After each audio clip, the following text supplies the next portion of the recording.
been a Cleveland Brown for that long, but he's already making headlines. Odell told GQ recently that he planned on being in Cleveland for the next 5 years and turning them into a dynasty like the Patriots. Well, yesterday, Odell clarified his comments on Instagram, writing, quote, "Never meant the Browns are the new Patriots or going to be the new Patriots. I just have great respect for what they've done, but definitely recognize the work that has to be done to get there." Shannon, does Odell have a point? No. No. Skip, hold on. You know what, Skip? You went to Vanderbilt, which is the Harvard of the South. I went to SSU, which is the Harvard of the HBCU. So we both are very well educated. Now, I didn't graduate magna cum laude like Skip. I graduated... Just cum. I didn't make it to magna, but I graduated, thank you, Better Lord. than me, too. Yeah. I graduated, thank you, Lottie Jr., like me. But this is what he said in GQ, Skip. "I plan on being here for the next 5 years, trying to bring as many championships there as possible, turning the Browns into the new Patriots." What did I miss? I read fairly well. As you see, I read that statement. You Very did well. that very well. Very I well. comprehend. That was highly impressive. I comprehend even better, Skip. Yeah. What did I miss? I'm not saying we're going to be turning the Browns into the new Patriots. And then he said, we didn't read that part. He says, what player wouldn't want to be like the Patriots? You. Because I'm trying to think. See, everybody says, I want to win like the Patriots, but are you willing to sacrifice like what the Patriots players do? You see, the old adage just, Skip, everybody wants to go to heaven. Nobody wants to die. Everybody wants to win like the Patriots, but nobody wants to sacrifice. Tell me the time you saw Julian Edelman act like Odell on the sideline when he didn't catch a pass. Tell me the time you saw Gronk do it, or those running backs when they don't get 15 carries in a game. Good point. Tell me the time you saw Julian Edelman, or Gronk, or anyone go on vacation before a playoff game. Didn't turn out so well. No. You see, he talks about that. Oh, see, that's the easy part, is talking about it. The sacrifices that those players make, very few players are willing to make those sacrifices, because if you did, you might have a little bit more success. So Odell, miss me with all that, bro. Talking about you want to sacrifice. No, you don't. You want to get your numbers. Because think about it. Edelman might catch 5 passes one week. He might catch one the next week. The guys might get 20 carries. They might get 5. And nobody says a word, because at the end of the day, it's about winning championships. Odell want to win. There's no doubt in my mind he wants to win a championship, but he wants to win that championship his way. His way is 105 catches, 1,400 yards, and 13 to 15 touchdowns. And if I can win a championship like that, now we good. I ain't trying to win no championship catching those 55 passes. You see, that's the thing that Edelman does. Edelman says, you know what? The sacrifice is here. I catch one pass. I do a great job blocking. I open it up for someone else to have success. And then down the road, my time will come. Odell hasn't figured that out yet, but okay. Quick point of clarification before I launch. You got it backwards. Harvard is the Vanderbilt of the North. Oh, that's what it is. Harvard is the Vanderbilt of the North. That's the truth. But SSU is still the, the Harvard of the HBCU. Is it? Let that be told. Yeah, real talk. Commencement. Yeah. Did you make it to commencement? I hope so. Yeah. Did you? I walked. You walked? Yes, and they said, all the parents of these graduates, please stand up. My brother stood up. Okay. Yeah, because he been taking care of me. He been taking care of me for a minute. All right, well, that's nice. Yeah. So he made it to your commencement. Yeah, he made it. Yeah. Wow, good for him. Now, back to our man Odell. I'm going to put this back in perspective, because this is what I believe happened. Remember, Odell was back in his former city, New York City, at a huge gala event, Met Gala, and his feelings had been rubbed raw by the fact that his team, his former team, had dumped him and sent him packing to Cleveland, as he calls it, out there, right? Still figuring out where exactly. Yes, exactly. Where is that?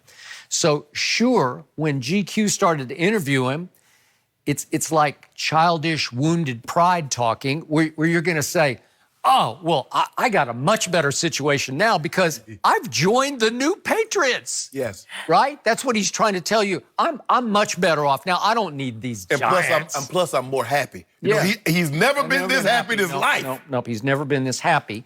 So it started there, and then it just ran off the rails, because what he proceeded to do, whether he knew it or not, was he painted an even bigger target on the backs of all of his new teammates. We're the new Patriots? Now, one of his new teammates can stand up under that kind of pressure and expectation, and that is the quarterback. So when he went to the new Brett Favre is Baker Mayfield, Baker will be just fine with that because Baker probably believes in his heart of hearts, I'm going to be better than Brett Favre, right? That's how he operates. So that won't crush him. But there are going to be other teammates who, under the scrutiny and the new expectations of the new Patriots, they're going to hear this all year. It's going to become a negative mantra for this team. Yeah, but you're the new Patriots. That's what Odell said, right? He's your new leader, right? New Patriots. And by the way, it's week 8, October 27th at Foxborough. They get to play the old Patriots. Yeah, the new Patriots play the old Patriots. Let's see how that works out. We'll be watching that one. And do you think the old Patriots quarterback won't have that stuck in his craw that, oh, these are the new, you know how he gets. He just goes a little psycho when things like this get said about his team. So the point is that Odell is saying, I always aspire to be great. So he considers himself great. And he's had stretches of greatness. We've seen the potential greatness. Right. And it started in that first year on that fateful Sunday night. Yeah. And he made the greatest catch in the history of catches on used car, right? Brandon Carr. But again. In a losing effort. In a losing effort. And he was actually out of that game for a while. Then he came back. But they lost. Yes. And the point is, if you're that good, if you're that great, then you rise above what any nobody would say about you on the internet. Well, this is all in response to all the abuse he took from quote-unquote nobodies on the internet. So is he not a prisoner of, victim of, reading his responses on all of his social media platforms? Because that's why he responded this way. Right. He's trying to clarify, and he completely backed off New Patriots. And he's trying to put it in the context of, well, why shouldn't I want to be the Patriots? Wouldn't everybody want to? Because you're not willing to sacrifice what those players sacrifice in order to be great. So he didn't say in the first quote that you read, he didn't say, we want to be the Patriots. Right. He said, we are. That's exactly. We are the new Patriots. And he obviously hadn't even set foot in Cleveland yet to speak up. He hadn't really worked out with the team yet. And he's not played a single down of football for the Cleveland Browns. But you're already proclaiming your new team, the new Patriots? Skip, let me ask you a question. What do you think would happen if an Edelman or a Gronkowski or a Hogan or an Amendola would have all of a sudden they don't have the amount of targets that they thought they should have. Yep. And they sling their helmet on the sideline, or they kick the kicking net, or they just act the fool on the sideline. What do you think, Coach Belichick? Forget Coach Belichick. What the hell you think Tom Brady gonna do or say? They just won't stand for it. No matter how good you are, you're going to be gone. Seriously. That's a good point. How would he handle it? Is this because you know what? He did that because he knew he could get away with it. Yep. You're not pulling. You don't see it. Look at Ocho Cinco, how he behaved when he got there compared to how he behaved when he was in Cincinnati. Yep. Look at Randy Moss, how he behaved there compared to how he did in Minnesota and in Oakland. And remember, at the end when Randy began to misbehave even a little bit, you got to go. He was out. They'll give you they'll like, you know what? You got a clean slate here. Yep.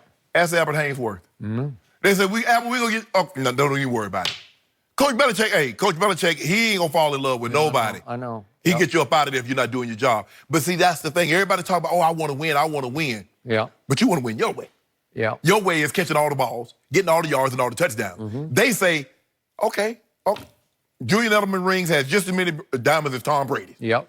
And the 53rd guy has just as many rings as diamonds in his ring as Gronk. Yep. That's what these guys don't understand. There's a price to be paid for success. A February return, which is the Super Bowl, must be paid on a daily basis. It must be. And I don't know if these guys are willing to do it. I definitely, when I see on the sideline, that's not sacrifice.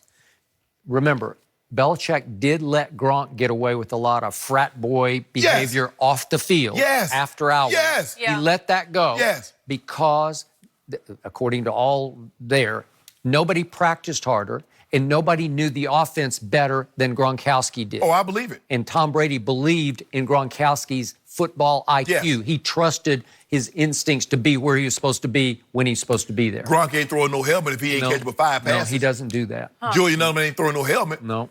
I tell you what, I wish Sonny Michel, I want Sonny Michel to say, you know what, I'm supposed to get 30 touches and come out in the press conference and say, I need more touches. What you think gonna happen, Skip? Well, he just won't. Yeah. And they drafted him because he was a really good kid at Georgia. And he did more catching than running because Chubb was the big back that kicked bruiser. Of course, I agree. I was like, man, these guys here. Every time we talk about Odell, I think about Freddie Kitchens and the pressure. He needs to set some high standards quickly and remember, for this team. Remember what Freddie Kitchens' response was to Odell's first salvo? Yeah, stop. We didn't do you-know-what last year. We didn't win anything. We finished third in the division. I don't know where all of this stuff is coming from. It's coming from this guy. That's a perfect match because guess what? Odell didn't do nothing last year either. They finished they finished last in the division. He should work on getting a playoff So that's a perfect match, Skip. to his name Huh? first. That's a perfect match. Odell and the Browns, because neither one of them accomplished anything. Let's see what they can do if they put them together. We're going to talk about a different game. Will the Sixers find a way to beat number 2 and the Raptors at Game 7? I'm thinking Going about to Game this bet 7. right now. I'm Chris thinking about Broussard makes his prediction. Maybe we'll have a bet from these guys next.